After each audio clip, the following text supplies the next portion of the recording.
Shabbat Shalom, paz y bendiciones a todos nuestros queridos amigos que nos sintonizan en esta hora, en este día de Shabbat. Quien les saluda su amigo y compañero Johanan Ben Abraham desde la ciudad de Santiago de Chile. Bien, en esta ocasión vamos a estudiar un poco acerca de la porción semanal de estudio de la Torá. Y antes de comenzar, quería recordarles que la vez pasada, la semana pasada, culminamos pues un libro, un Sefer de la Torá, conocido como Bamidbar, en el desierto. Y al culminarlo, ¿ok? Y para empezar el siguiente, el otro libro, conocido como Devarim, que es el que nos ocupa hoy en este día de Shabbat, nosotros mantenemos una costumbre muy antigua de entre las comunidades judías, entre los estudiantes de Torah, entre los creyentes del Dios de Israel y de su Torah, una costumbre en el momento cuando se culmina un libro, de estudiar un libro de la Torah y comenzar otro, y es una frase que tiene una carga muy espiritual, y se dice, Hazak, Hazak, Benit Hasek, esfuérzate, esfuérzate y sé fortalecido. ¿En qué sentido se dice esto? En el sentido de que cada vez que nosotros estudiamos Torah y avanzamos un peldaño más en nuestras vidas, debemos aumentar la observancia de la Torah y aumentar los mandamientos según sea nuestro nivel de compromiso con Hashem y con la Torah. ¿Ok? Para que es judío, tiene un nivel de compromiso, y para el creyente que no es judío, pero forma parte de Israel, por su fe en el Dios de Israel, tiene un nivel de compromiso. Así que, de acuerdo al nivel de compromiso judío y no judío que tenga con la Torah, es deber de cada quien aumentar el nivel de observancia de la Torah, aumentar los mandamientos en cada uno de nosotros cada día. Así que vamos a estudiar entonces, o a dar los comentarios pues de el Sefer Devarim, de la Parasha Devarim. Y como les venía diciendo, estamos empezando pues este libro con mucho entusiasmo, porque al terminar el de Bamidbar, siempre vamos a tener una conciencia de que vencimos adversidades y aprendimos mucho. Así que en esta parasha, conocida como Devarim, que se traduce palabras, asuntos, cosas, vemos una cantidad de mandamientos como rememoriales, recordatorios en calidad de exhortación de Moshe Rabenu hacia los hijos de Israel. Esta es la razón por la cual vamos a explicar un poco, ¿okay?, la estructura de este Sefer, porque también es conocido como Mishneh Torah, que se traduce la repetición de la Torah. ¿Qué pasa aquí? Tenemos 613 mandamientos recopilados, ¿okay?, de toda la Torah, y solamente en este libro de Devarim tenemos 200. Y es peculiar esto, es muy importante. Es curioso ver que hayan 200, o sea, un tercio de la cantidad de los mandamientos de toda la Torah contenidos y condensados en un solo libro, en el último, donde Dios no habló directamente, sino que lo hizo a través del profeta Moisés. ¿Ok? Ahora, tomemos en cuenta algo. El libro de Devarim está seccionado en 3 partes. ¿Ok? Uno que tiene que ver con la parte moral y la exhortación. Otro que tiene que ver con leyes diversas. Y por último, tercera sección en la que está dividida el Sefer Devarim, estamos hablando estamos en presencia de una sección que habla de bendiciones y amonestaciones, bendiciones y maldiciones. ¿Ok? Es muy importante tomar en cuenta todas estas cosas, pero en el inicio del Sefer, del libro, vemos una explicación bastante importante que nos dará prácticamente el entendimiento de todo el libro. Primero, que no habla Dios directamente, sino que se hace uso de un profeta, un instrumento humano, para poder transmitir las palabras o recordarlas nuevamente. ¿Por qué? Primero y principal, porque sabemos que y los Bene Israel transgredieron y se rebelaron contra Hashem y contra Moshe en el desierto en tiempos pasados. Y bueno, Moisés les recuerda y le hace la primera exhortación, ¿okay? Que es la primera sección en la cual está dividida el Sefer de Barín. Entonces tiene que ver mucho con temas de moral, donde Moshe Rabenu exhorta a los Bene Israel con fuerza acerca de todas las transgresiones que cometieron. Y aquí hay algo muy interesante, porque vamos a ver también el caso de Moshe, que no hereda, o sea, no entra a la tierra, no logra entrar a la tierra, ni él ni Aarón. ¿Ok? Ni él ni Aarón.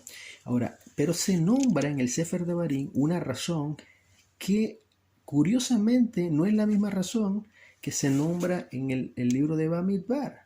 O sea, la razón por la cual él no entra a la tierra de Israel. Parece ser que hay como una supuesta contradicción. Obviamente no es una contradicción, sino que aparece una aparente contradicción en este Sefer, donde se alude una razón por la cual él no entra. Moshe Rabbeinu no entra a la tierra prometida, y esta razón es distinta a la que aparece en Bamidbar. ¿Ok? Aparentemente, la amonestación dura de Hashem hacia Moshe está ligada un poco al tema de los espías. ¿Ok? De los espías. Sin embargo, la razón que vemos anterior a esta no es esa. O sea, la razón por la cual Moshe no entra a la tierra de Israel. Vamos a ir viendo entonces un poco acerca de esta sección. Pero antes, quería mostrarle pues la estructura, la forma como se está conformado esto. O sea, la parashá, en primer caso, la parashá empieza en el capítulo 1, ¿okay? De Barín, capítulo 1, verso 1, hasta el capítulo 3, verso 22.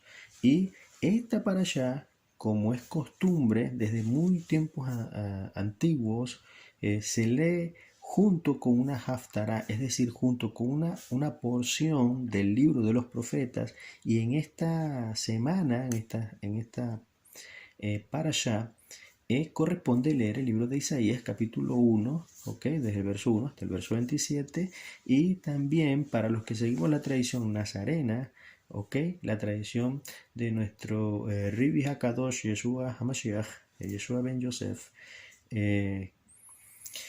quien es nuestro principal rabino.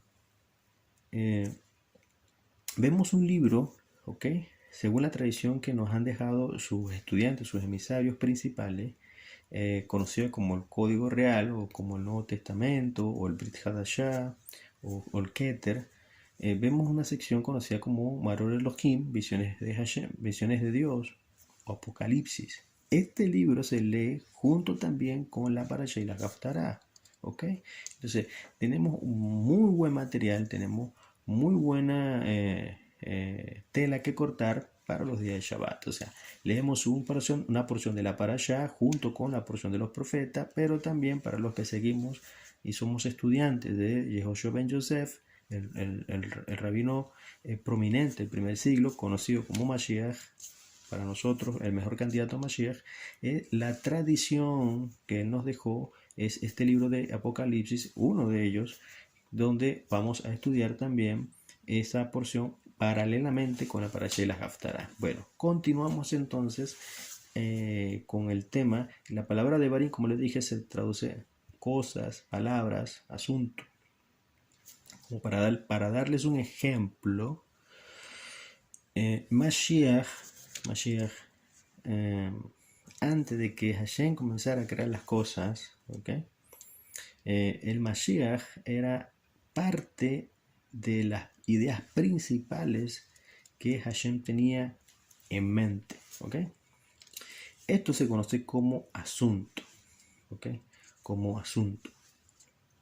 Y es la palabra que se ocupa aquí, davar o devarim.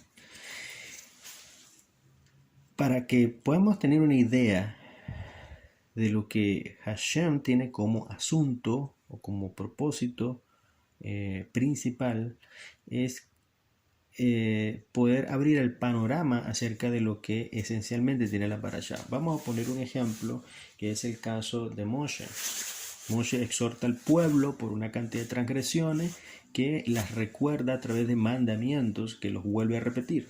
¿Okay? Les dije que el libro trae un tercio de todos los mandamientos que trae la Torá. Los repite Moshe que otra vez, nuevamente, 200 mandamientos. Entonces, nosotros lo que vemos en Moshe, ¿okay? Porque quiero enfocarme un poco acerca de la vida de él en el caso de la Parashat Devarim, ¿okay? Moshe no entra a la tierra prometida y parece como algo injusto, sin embargo no lo es. En esta parasha se nombra a Moshe y se alude o se le imputa un pecado. Vamos a leer un poco acerca de ello, ¿no? En el libro de Bamidbar, en el libro de Números, capítulo 20, versos 11 al 12, dice lo siguiente, y cito. Dice, Moshe levantó su mano y golpeó la roca con su vara 2 veces y salió abundantemente agua. En la asamblea y sus bestias bebieron. Entonces Hashem le dijo a Moshe y a Aarón, ¿por qué no confiaron en mí para santificarme delante de los Bene Israel? Y por ello no llevarán esta congregación a la tierra que yo he entregado. Entonces, ¿qué hace Hashem? Asigna a Caleb ben Jefune y asigna a Yehoshua ben Num para que tomen de la mano a los Bene Israel y los introduzcan en la tierra. Ya Moshe no iba a hacer esa función, sino que estos dos líderes principales que estuvieron con Moshe ahí son los asignados para introducir a los Bene Israel a la tierra prometida. Ahora, lo que se le imputa a Moshe es que golpeó la roca. Ese fue el sentido. Fue una manifestación, pero de algo que estaba ya muy dentro de él. Ya vamos a hablar de ello, ¿ok? Y el mismo texto lo dice, el de Bamidbar 20, 11, 12. Más abajo, ¿ok? Más abajo, vemos lo siguiente. Hashem en esta acción, considera que Moshe y Aarón no tuvieron emuná. ¿Ok? ¿Por qué no tuvieron emuná? Porque cuando se relata el hecho o la imputación del pecado a Moshe, dice Hashem, no confiaron en mí. No confiaron en mí. Es el mismo caso que sucede con el tema de los espías. ¿Okay? En el tema de los espías que se vuelve a nombrar, sucede algo parecido. El tema de la falta de confianza o falta de fe es un pecado sumamente grave. Aunque parece inofensivo, es sumamente grave. Nosotros como creyentes, y de hecho como seguidores de Yeshua, debemos tomar en cuenta que los pecados de falta de fe son sumamente graves. ¿Okay? ¿Por qué? Porque entran en un renglón de Avodah Zará, de idolatría o servicio extraño a Hashem. La falta de fe es uno de los rasgos negativos que tiene el ser humano y que se vuelve muy peligroso para los creyentes. No solamente para los no creyentes, sino sobre todo para el creyente. En el caso tuyo y en el caso mío. ¿Okay? Entonces, la falta de emuná es una falta de firmeza y de confianza en él. ¿Por qué? Cuando una persona tiene emuná, es porque principalmente Hashem ha hablado algo y si no se cree, por medio de acciones contrarias a lo que Hashem pide que hagamos, entonces se torna una rebelión, una rebeldía, y eso arroja una característica de idolatría. Por eso es tan grave la falta de emuná. ¿Ok? Entonces es importante que podamos confiar en las palabras de Hashem, aunque nuestro raciocinio no alcance a entender sus palabras. ¿Ok? Como el caso de no añadir y no suprimir pues mandamientos de la Torá, que está condenado en la Torá. Y de hecho, la porción que se estudia de Apocalipsis junto con la Parashá y la Haftará habla precisamente, el libro de Apocalipsis habla de que no le añadirás ni le quitarás a este libro de la profecía. ¿Cuál es el libro de la profecía a la cual el autor de Apocalipsis hace mención? El libro de la profecía es exactamente, es referente a la ley de Moisés, es decir, a la Torá. ¿Por qué? Porque no teníamos un canon de Nuevo Testamento para esos días, de cuando se escribió Apocalipsis. Entonces, ¿qué es lo que vemos aquí? Cuando una persona añade, tiene una falta de fe. ¿Ok? Tiene una falta de fe. ¿Por qué? Porque no acepta lo que Hashem ha hablado desde un principio. Pongamos el caso del Shabbat, que es un día sagrado como el que estamos hoy día. El día de Shabbat es un día sagrado que está bíblicamente expresado allí y demandado para que se cumpla. Ahora, si el día de Shabbat usted lo saca para introducir un día sagrado distinto a ese, entonces usted está quebrantando un mandamiento que prohíbe hacerlo. Usted lo está violando completamente, que prohíbe hacerlo. Y es este tipo de características de falta de emuná son las que se presentaron en Moshe. Moshe obviamente no transgredió de esa manera, por supuesto, sino que Moshe manifestó una transgresión desde una circunstancia específica. Pero hoy día nosotros, en pleno siglo XXI, muchas personas ajenas a nuestra fe, extraen y sacan el día de Shabbat, lo suprimen y introducen uno nuevo. Y lo introducen como un mandamiento supuestamente venido del cielo por revelación. Eso es añadir. Eso es añadir. Y eso es básicamente caer bajo maldición. Entonces, la falta de fe que se expresa aquí en esta Sefer, visto pues en la figura de Moshe y de Aarón HaKohen, es la razón por la cual ocupa espacio en esta parasha. Hay muchos temas de hablar, pero como la palabra de Barim tiene que ver con asuntos, ¿ok? Con cosas o con palabras, vamos a ver entonces un contraste entre una aparente contradicción entre la imputación de un pecado que prohíbe a Moisés entrar a la tierra prometida y la imputación de otro pecado que también prohíbe a Moisés entrar a la tierra prometida. Pero ¿cuál de los dos es realmente lo que falló? Los dos pecados exactamente tenían la misma característica, pero uno es lo que no lo permite entrar, es golpear la roca. En esa transgresión, en ese pecado, es cuando Moshe no santifica el nombre de Hashem delante de los Bnei Israel. En el pecado de los espías, ¿ok? De los espías, en consentir eso, no hubo el mismo nivel digamos, no hubo el mismo tipo de circunstancias, ¿no? Sí fue un mal para el mal nacional, un mal colectivo para el país de Israel, por el hecho de que el tema de los espías es una de las tragedias más grandes de Israel, ¿ok? Y en el tema de Moshe, de haber golpeado la roca, ya es algo personal, no es nacional, sino personal, ¿ok? Pues ahí está la diferencia. Entonces, pero las dos tenían falta de emuná, porque en las dos Hashem entrega la tierra, ¿ok? En las dos Hashem dice, Por ejemplo, en el de los 12 espías, Hashem dice, la tierra es buena, vaya y poséanla, expulsen a los cananitas y tomen posesión de ella porque es buena la tierra. No confiaron en la palabra de Hashem y tuvieron que enviar 12 espías. En otra ocasión, Hashem dice, háblale a la roca, a Moshe, y Moshe la golpea. Son cosas donde se expresa la falta de confianza. Es precisamente por los temas de la autosuficiencia, como que si podemos ayudar a Hashem. Y no es así, amigos míos.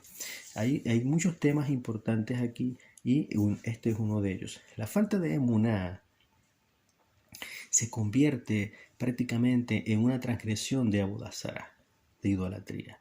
Y es sutil ese tipo de pecados. Se meten sin darse cuenta. ¿Ok? A veces queremos ayudar a Hashem. Como el caso de Yosef HaTzadik. Yosef HaTzadik, cuando estaba en la cárcel, ¿ok? Cuando estaba en la cárcel, dio favor a ciertas personas que estaban dentro. Había panadero, había el copero, ¿ok? Y Yosef, haciendo un favor, escuche bien, parafraseando, haciendo un favor, dice, cuando estés con el rey, acuérdate de mí. Eso fue un problema de falta de emuná, porque quería usar sus propios esfuerzos y sus propios atributos como para darle propósito cumplimiento a los propósitos y a las promesas de Hashem. Hashem no necesita la ayuda de nadie para hacer cumplir su propósito y darle cumplimiento fiel a sus promesas. ¿Ok? No es así. La falta de emuná se manifiesta simplemente en acciones que se basan en el sentido de la autosuficiencia, donde pensamos erróneamente que por hacer algo podemos acelerar las promesas de Hashem o podemos ayudar a Hashem. Y no es así. Es un pecado grave, un pecado muy grave. Así que en este tiempo de Shabbat, que esta energía de Shabbat pueda penetrar en nuestras vidas y podamos nosotros tener una certeza y una firmeza, de manera que podamos ser fieles a las promesas de Hashem. Podamos estar confiados en que Él cumplirá mientras nosotros hacemos nuestra parte. Tenemos un compromiso con la Torah, un compromiso con Hashem. Shabbat Shalom.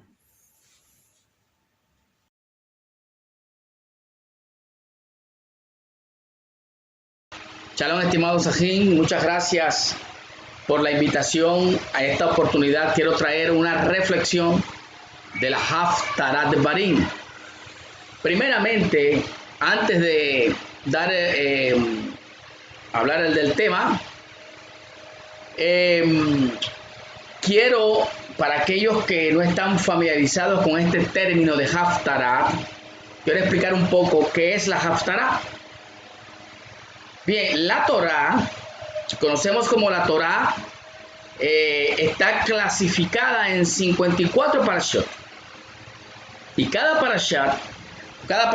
porción se compone de 7 adiot, más un maftir y un haftarah, que es tomada de los profetas. Así, estimados Haverim, está compuesta la Torah. No existe, Haverim Yakerim, en la Torah, no existen capítulos ni existen versículos. Hay parashiot, aliyot, maftir y haftarah. Es decir, porción, que es la parashá, ascenso, que es la aliyah, maftir, que es lo que concluye, y la haftarah, que es la conclusión, o mejor dicho, un ligamento, una conexión con la parashá. Ya vamos a explicar esto antes de entrar al tema que voy a la reflexión de la haftarah. De esta manera está compuesta nuestra Torah. Al decir que no existen capítulos y versículos, estimados Haverim, no quiere decir, o no estoy diciendo que esto sea malo, no.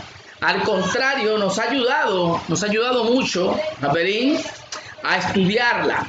Sin embargo, Japerín, estamos hablando de la Torá. Y en la Torá, como ya dije, no hay capítulos, no hay versículos.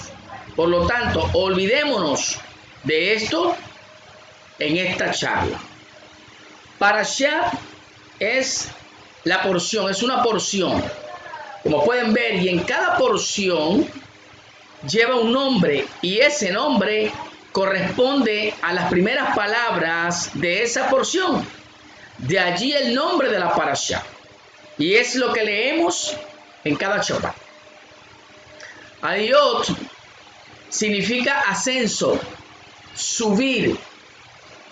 Y son 7 aliyot que tiene cada parashá. Es decir, 7 escalones. Lo podemos también interpretar como los 7 Shamaim, que cada nivel de este escalón nos va a ir elevando. El maftir es el que concluye, es una porción más pequeña de las 7 aliyot. Y maftir es la última lectura que concluye la parashá. Y finalmente, y lo que voy a exponer hoy, la haftarat, que corresponde a la parashá. Y esa porción es tomada por los profetas. Haftarat viene a concluir, es decir, viene a enlazar la parashá. Como hijos de Israel, debemos llevar el ciclo de lectura semanal de la Torá. Es obligación para todo hijo de Israel llevar ese ciclo de lectura, estudiar semanalmente la porción de la parashá que corresponde, para de esa manera ir alimentando nuestra neshama. Nosotros como Talmidim Rishonim del Mashiach leemos junto a la parashá, la haftará y los Kibet Talmidim Rishonim. Y esto es lo que van a ver hoy. Esto es lo que van a ver a partir de esta sección que vamos a abrir en este proyecto del Moré Joel de México, que me ha invitado cordialmente a ser parte de este proyecto, dando o compartiendo lo que es la Haftarat de Barín, que es la que corresponde. Entonces, estudiamos la Parashá, estudiamos la Haftará y estudiamos los Kitvei Talmidim Rishonim, es decir, los escritos de los primeros discípulos del Mashiach. Barín, no un Nuevo Testamento, no existe un Nuevo Testamento, no aparece un Nuevo Testamento, ni mucho menos un Antiguo Testamento. Esto es griego. Los escritos de los Talmidim no son un Nuevo Testamento. Lo que se conoce como Nuevo Testamento o Nuevo Pacto en hebreo es Brit Hadashah. Y la Brit Hadashah no está escrita en papel, según los mismos profetas lo anunciaron. Los profetas dijeron, esta Brit Hadashah será escrita en los corazones de los hijos de Israel. Por lo tanto, no son un Nuevo Testamento, son el acróstico de Keter, Kitvei, Talmidim, Rishonim. Esto es el Keter, escrito de los primeros discípulos del Mashiach. Bien. Ahora bien, estimados Javerín, una vez entendido el cuerpo de la Torá, cómo está formada nuestra sagrada Torá, vamos a lo que nos compete, al comentario de la Haftará, Haftará de Barín. Quise dar esta introducción para que podamos entender qué es una Haftará, para aquellos que no están familiarizados, como ya dije. Bien, esta Haftará comienza en el libro de Isaías Anabí, en el capítulo número 1. El profeta comienza diciendo, Hasón Isayahu ben Amot, la visión de Isaías, hijo de Amot. Así comienza esta Haftará. Dice que vio sobre Judá y Jerusalén durante las épocas de Uziyahu, de Yotam, de Ahaz y de Yezquiyahu, todos reyes de Yehuda. Es muy importante que analicemos esto, porque el profeta en el libro de Isaías, en el capítulo 1, nos está mostrando que hay una visión de la cual Él nos va a hablar y nos habla del liderazgo de Israel, de Judea y de Jerusalén. El liderazgo nos habla completo. Y esto es muy importante, esto es muy clave en esto que quiero hoy mostrarles. El verso 2 dice: Shimu Shamai vehasinu eretz ki Hashem diver banim gidalti veromanti bechem pashubim. Oíd cielos y prestad atención tierra. Es Hashem quien habla. Es Hashem quien está hablando. Shimu Shamai vehasinu eretz ki Hashem diver banim gidalti. Es Hashem quien habla y dice: hijos crié y engrandecí, y ellos se rebelaron contra mí. Estimados Javerín, Hashem, Boreo Olam, pone al cielo y a la tierra, a estos dos grandes testigos, en lo que nos está mostrando el profeta. Dice: oíd cielo, Hazinu, estad atento, Shamay Beharetz, cielos y tierra, estas dos grandes testigos, escuchen. Es decir, Boreo Olam nos está diciendo lo que trasciende y lo que desciende. Escuchen, es Hashem quien habla.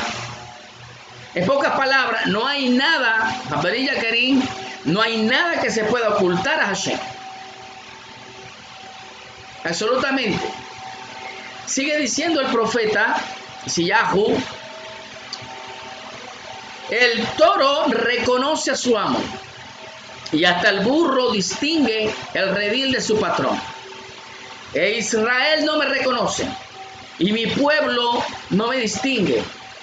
Hay nación pecadora, pueblo colmado de transgresiones, simiente de malvados, hijos pervertidos, han abandonado a Hashem, despreciaron el Santo de Israel y le dieron la espalda. ¿Por qué queréis ser castigados más aún y persisten en desviarse?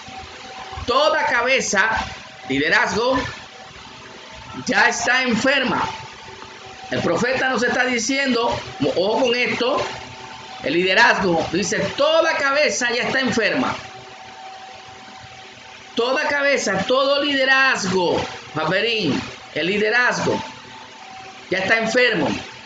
Todo corazón padeciente desde la planta del pie hasta la cabeza, no queda nada sano.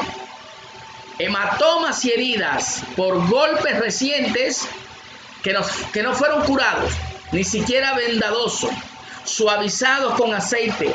Vuestra tierra, dice Hashem, quedará desolada, las ciudades calcinadas por el fuego.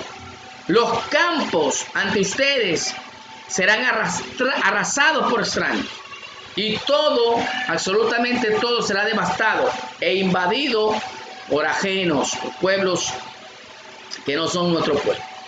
Si no fuera, dice el profeta, que Hashem, Boreo Olam, el amo del universo, quiso dejar algo de ella, como Sedón seríamos y Amorrá nos pareceríamos. Sodoma y Gomorra, Javerín.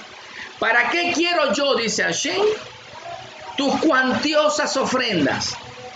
Estoy harto de que sacrifiquen sus animales, que incineren sus cebos y viertan sus sangres sobre el altar. Ya no quiero más eso, ni siquiera que aparezcan a presentarse ante mí. ¿Quién les pidió que vengan a ensuciar mi pan?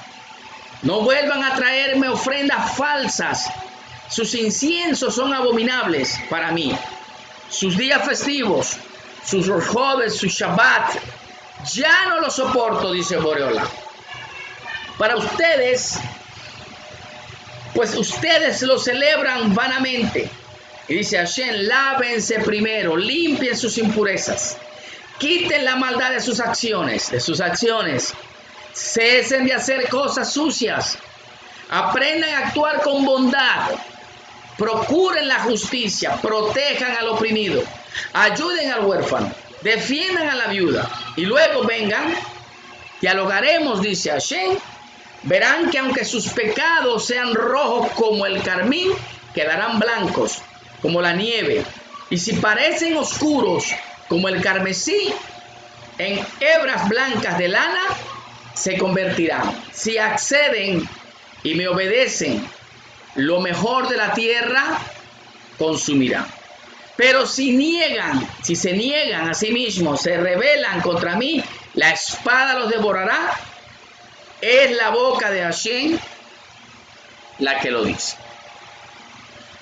Estimados Saberín, esto es lo que nos está mostrando esta hashtag. Ahora bien, como dije al principio, Saberín, la hashtag viene a enlazarse con esta parashá. Y esto, Saberín, lo vamos a ver en el capítulo 1 del verso 13 de la parashá de Barim, donde vemos algo interesante. Moshe Rabenu, dirigiéndose al pueblo, dice, y los designaré como sus líderes. Esta frase, y los designaré como sus líderes, en hebreo se dice, Va'asimen verashechem, y los designaré como sus líderes. Como dije al principio, la Torá no tiene capítulos, no tiene versículos, pero tampoco Jaberilla Kerim tiene puntos masoréticos. Eso vinieron posteriores. Lo que nos muestra que la letra Shin la podemos leer como Shin o como Sin. ¿Ya? Esta frase que aparece en el texto de la Torá, Ba'asinen, también la podemos leer como una Shin, Ba'ashimen, Ba'ashimen verashechem. Ba'ashimen verashechem significa, y la culpa es de los líderes. Es decir, una sola expresión, el solo puntito que convierte a la Shin como una Sin, como una Sin, cambia la expresión. En vez de decir Ba'ashimen verashechem y los designaré como líderes, podemos ver que Moshe Rabbeinu dice Ba'ashimen verashechem, y la culpa es de los líderes. Y esta, Jaberí, es lo que este texto de la Torá nos está indicando, nos está mostrando que la alteración de la justicia es la culpabilidad de los líderes. Y esto es lo que nos viene a enlazar con la Haftará. El profeta Seyahu Anabí comienza hablándole al liderazgo. El profeta regaña al pueblo, al líder, a la cabeza. Ya no hay cabeza, están enfermos. Hashem hablando. Ciertamente, este liderazgo asistía al templo, guardaban sus sacrificios, guardaban su Shabbat, respetaban los Moadim, pero ellos se olvidaron de que todo eso, que es obviamente meritorio, no es suficiente. Esto no es suficiente, Jaberín. Si cada uno de nosotros estudia Torah, va al Shabbat, celebra los Moadim, los Hodashim, estudia Torah, enseña Torah, pero esto no es suficiente si lo que está transmitiendo, sus acciones no van acorde. No van acorde como sucedía o como sucedió cuando Moshe le está hablando al pueblo. No hay un comportamiento moral. La destrucción, estimados Jaberín, del Bet Hamikdash vino por el odio gratuito. Y el profeta nos está mostrando esta ilustración. Pero el profeta no se está lamentando por la destrucción del Bet Hamikdash, sino más bien por las causas lo que nos llevaron a las mismas. Y esto es lo que quiero transmitirles, Javerín. Hoy día, estimados, ¿qué ha cambiado? ¿Qué hemos hecho para eliminar las actitudes y las prácticas que llevaron a nuestros antepasados al exilio? Hoy seguimos en el exilio y no sabemos aún cómo vamos a retornar, cómo vamos a regresar. ¿Qué estamos haciendo hoy los líderes que Boreolán ha colocado para guiar a nuestro pueblo? Seguimos teniendo un odio entre nosotros mientras el mundo, Javerín Yaquerín, está sumergido en caos. Hay un caos tremendo. El mundo está esperando que Israel cumpla con el legado, con el objetivo por el cual fue creado. Aten Maor Baulán, ustedes son una fuente de luz a las naciones. Israel no consigue esa luz porque hay un odio gratuito, un odio infundido. El liderazgo está desubicado. Hoy día las palabras del profeta siguen retumbando. Como dijo el Talmid del Mashiach, la tierra gime y aún está con dolores de parto esperando la manifestación de los hijos de Israel. Mientras el liderazgo religioso busca el levantamiento del templo, busca ubicar las vestimentas de los sacerdotes, de los levitas, y nos preguntamos, ¿para qué? Para volver a los sacrificios. ¿Qué dijo Hashem? No quiero más esos sacrificios. Bien dijo el profeta Sellajo, y con esto termino esta pequeña reflexión de esta Haftará. Este pueblo de labios me honra, pero su corazón está lejos de mí. Por eso Hashem les acusa, Javerín. Dice Hashem, vuestras manos están tintas de sangre. Lávense primero, limpien sus impurezas, quiten la maldad de sus acciones, cesen de hacer cosas sucias, aprendan a actuar en bondad, procuren la justicia, protejan al oprimido, ayuden al huérfano, defiendan a la viuda y luego vengan, Javerín Yaquerín, y dialogaremos.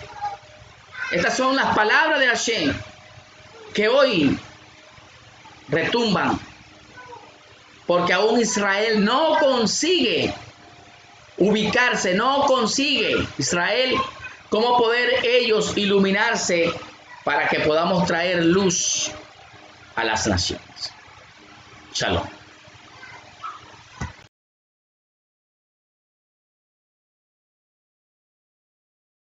Shalom, Alejen, qué bueno que están con nosotros.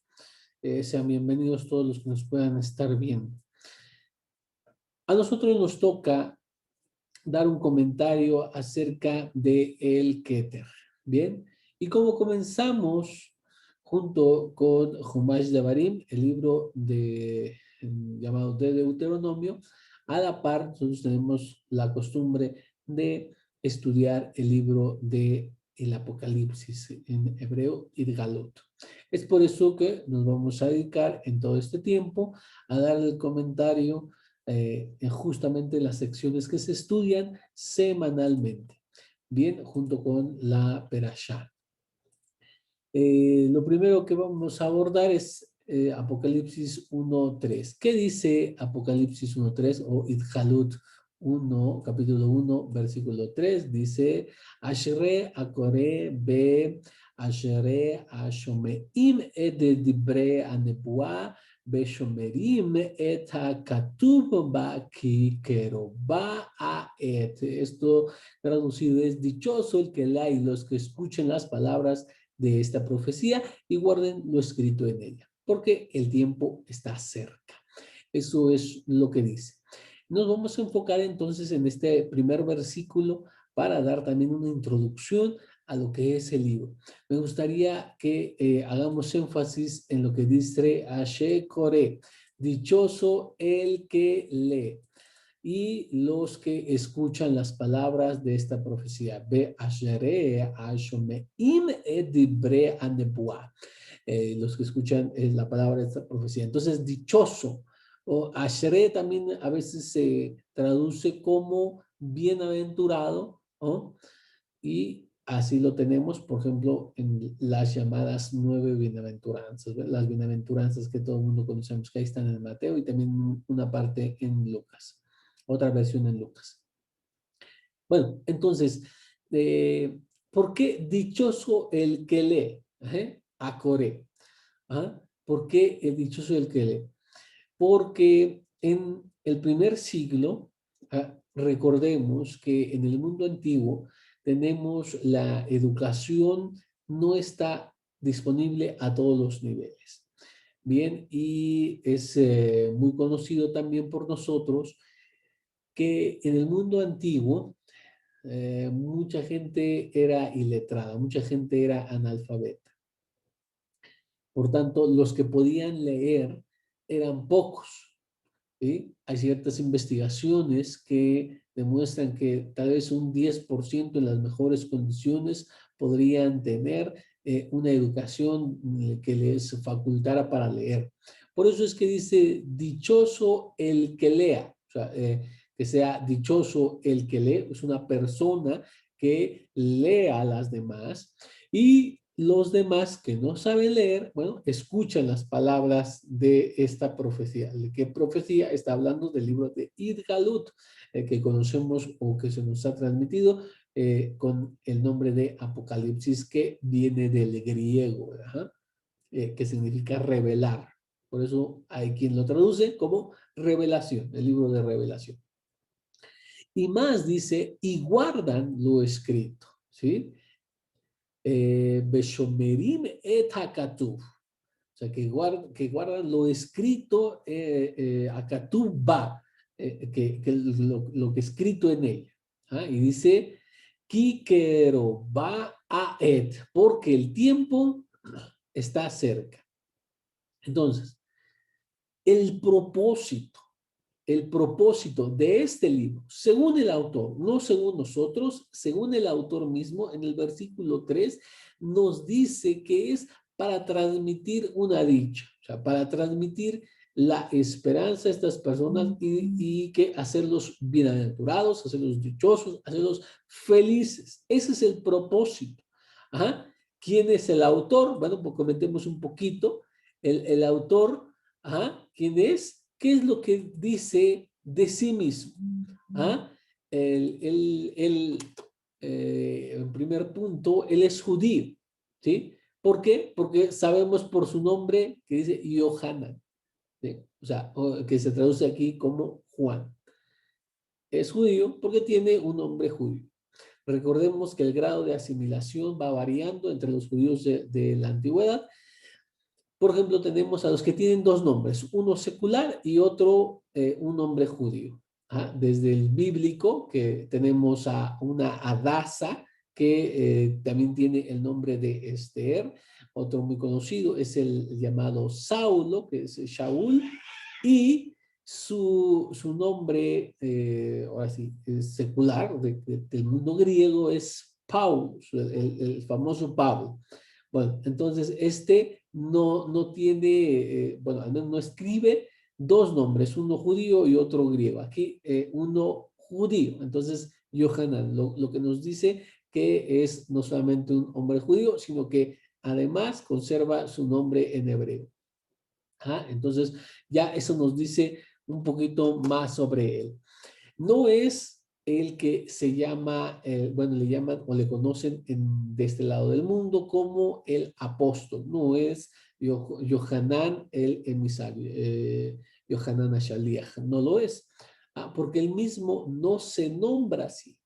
Y es más, cuando él habla acerca de los 12, lo hace en tercera persona, como que autoexcluyéndose de ese grupo. Por eso no es el que le llaman apóstol. ¿Sí? Como siguiente punto, él mismo se llama siervo de Elohim. él mismo utiliza esta designación para sí mismo. Lo que nos dice ya una idea de cómo él se concibe a sí mismo, ¿sí? Como un profeta, digamos, no al grado de Moshe, que también se le llama siervo de Elohim, pero a otros profetas, por ejemplo, Elías, se le conoce también, dice, el hombre de Elohim. Entonces, el hombre de Elohim, siervo de Elohim, en otras partes también tendremos así, literalmente, siervo de Elohim.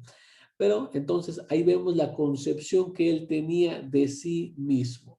Era de origen palestinense por su conocimiento. Todo esto estamos hablando de la estructura o de lo que podemos averiguar con el analizar el libro de llamado Apocalipsis. Su lengua materna era el arameo o el hebreo, debido a que escribe en griego, ciertamente, pero con una mentalidad judía, con una mentalidad en arameo, pero lo vierte en griego. ¿Vale? Ah, como siguiente punto, se considera compañero de los destinatarios. Esto lo sabemos porque el mismo libro dice que él es compañero en estas tribulaciones de Dios. Entonces, al unirse a los destinatarios, probablemente de una de las 7 congregaciones a las que va dirigido, el que dirige cartas, él sería miembro de una de estas, ¿no? Pero se considera con un lazo que lo une a. Es un conocedor del mal llamado Antiguo Testamento, lo vemos por sus citas y por las alusiones, las referencias que hace al Tanaj, ¿vale? Entonces, como último punto, escribe desde Patmos. ¿Sí? Bueno, el por qué está ahí es cosa de otro amplio análisis que no podemos hacerlo en este momento. Bueno, este Yohanan, que se llama a sí mismo Yohanan, es un judío, no es de los 12, se considera profeta y tiene, para que él mismo se llame siervo de Elohim, probablemente de un origen palestinense, de lengua materna hebreo o arameo, pero lo vierte en griego y es compañero o tiene un vínculo con los que recibirán su carta o su libro. Y tiene, por tanto, un conocimiento del mal llamado Antiguo Testamento y por la razón que él explica está en el momento de escribir el Patmos. Eso es lo que podemos averiguar de lo que escribe. Bueno, él entonces, como judío, le habla a otros judíos, ¿no? Sin autoridad de los 12, confiando en su profecía, a los suyos, con los que está conectado, les quiere transmitir una dicha, una felicidad, una bienaventuranza, una beatitud. Entonces, para nadie es desconocido que este libro contiene lo que podríamos llamar 7 beatitudes o 7 bienaventuranzas. ¿Sí? 7. Por si no lo entendimos en el versículo 3 como introducción a su obra y en el cual él está especificando su objetivo de escribir todo esto, lo va a escribir también dentro de todo su libro 7 veces. 7 veces, 7 bienaventuranzas en este libro. Eso es muy conocido por muchos. Pero lo que no es tan conocido es que en todos los escritos comúnmente aceptados, lo que se llama a veces el canon del Nuevo Testamento, en este hay 50 veces donde aparezca la palabra bienaventurado, dichoso o feliz. Y es por ese motivo que nuestra congregación, los que han visto cuando estamos en la cuenta del Homer, enviamos ahí una ilustración donde ponemos no solamente el día y la bendición de la cuenta del Homer, el día en que la cuenta, o sea, el día en que vamos, luego tendremos el atributo, ¿verdad? Y luego tendremos una cita donde aparece una de esas bienaventuranzas por ser igual 50 días. 49 de la cuenta y el siguiente día es Shabbat. Entonces utilizamos eso precisamente, ¿no? Porque es el número 50. Muchos no lo saben y tal vez les parece muy extraño por qué viene una cita, pero del Keter, de los escritos comúnmente aceptados. Por eso es que en este pequeño video tratamos de expresarlo, también de explicar. Bueno, entonces hay 50 en todos los, a lo largo del llamado canon del Nuevo Testamento, que nosotros le llamamos Keter. Kitbea Talmidim Rishonim, escrito de los primeros discípulos. Bueno, entonces, 7 de ellas están contenidas en este libro. La primera está en el capítulo 1, versículo 3, donde dice, bienaventurado que le, es lo que ya explicamos y con el cual, el versículo con el cual iniciamos. Ahora, la segunda vez que aparece otra bienaventuranza, ahí tenemos el capítulo 14, versículo 13, donde dice, bienaventurado de aquí en adelante los muertos que mueren en el Señor. Ajá. Sí, dice el Espíritu, descansarán de sus trabajos. Bueno, aquí hay otra bienaventuranza. Entonces ya son 2. El tercero viene en el capítulo 16, versículo 15, donde dice, bienaventurado el que vela y guarda sus ropas. Es el tercero. El cuarto está en el capítulo 19, versículo 9, donde escribe, bienaventurados los que son llamados a las cenas de las bodas del Cordero. La quinta sería en el capítulo 20, versículo 6, donde dice, bienaventurado y santo el que tiene parte en la primera resurrección. La sexta bienaventuranza está en el 22:7 del mismo libro, donde dice, bienaventurado el que guarda las palabras de la profecía de este libro. Y como por último está el versículo 20, el versículo 14, ¿sí? Del capítulo 22, dice, bienaventurados los que lavan sus ropas para tener derecho del árbol de la vida y para entrar por las puertas de la ciudad. ¿Por qué hicimos énfasis en todo esto? Y de hecho empezamos hablando de que su propósito de escribir es transmitir bienaventuranza, una dicha, una felicidad.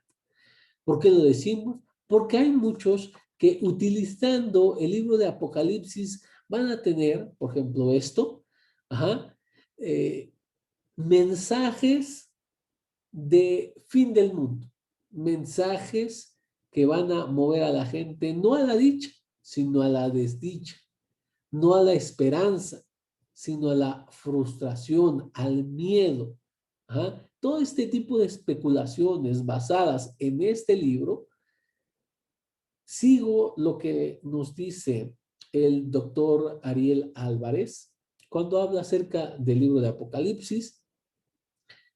Él dice, la persona que al leer el libro de Apocalipsis tiene miedo, no lo está leyendo bien.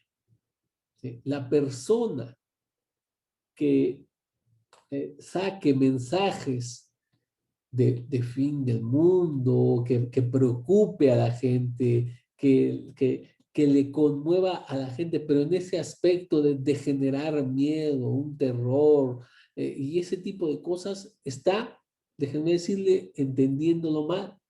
No ha entendido que en el versículo 3, justamente lo que leímos, nos dice, dichoso el que lee y los que escuchan las palabras de esta profecía. Y si me permite, que todos, tanto el que lee como los que escuchan, ¿sí? Tal vez tú no, y vamos a dar una aplicación, no es el sentido de lo escrito, pero una aplicación de esto. Tal vez la mayoría de las personas ni siquiera han leído el libro completo, pero lo que sí han hecho es escuchar explicaciones y citas de este libro. Entonces, cualquiera que sea tu posición, tal vez no lo has leído incluso todo el libro, no lo has leído tú solito todo el libro. ¿Ah? Hablo de leer, pues si no lo ha leído, mucho menos serán el número de personas que lo hayan estudiado, porque no es lo mismo.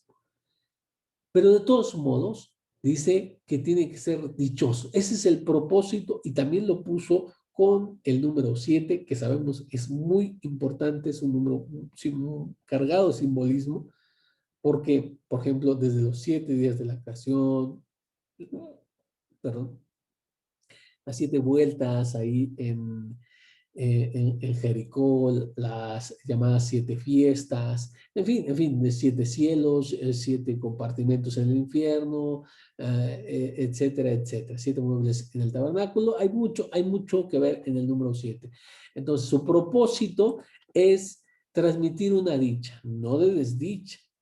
Hay mucha gente que siempre que hay una luna de sangre, y esto no cambia, hubo hace un tiempo y mensajes, muchas personas vinieron a decir que se acaba el tiempo y a poner a la gente nerviosa, a meterle miedo acerca del fin del mundo y todo esto. ¿Y qué creen? Se equivocaron.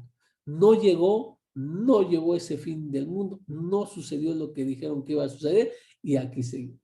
Entonces, también no hace mucho tuvimos precisamente otra luna de sangre y como que se vuelve a encender el mismo fuego.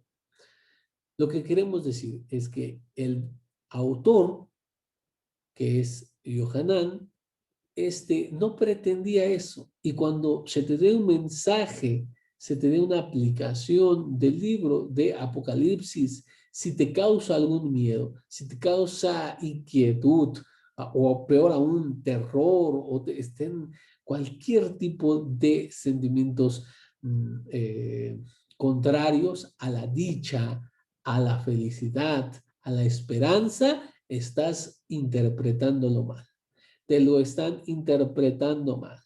Entonces, creo que es algo digno de destacar como preámbulo al estudio que vamos a tener en todos estos días que nos toque estudiar juntos. Así que te invito a que nos acompañes. Vamos a estar haciendo entonces un pequeño comentario. Este comentario que sirva de preámbulo. Tiene un objetivo de transmitir dicha, transmitir felicidad. Por lo que nosotros vamos a hacer es que tomar algunas citas de este libro y traerlos en una aplicación que te ayude, que aumente tu espiritualidad, que te dé un buen consejo o algo similar. Bien, entonces te agradecemos mucho estar con nosotros. Nos vemos la próxima. Haz la jarabá, que tengas mucho éxito. Leí Traot.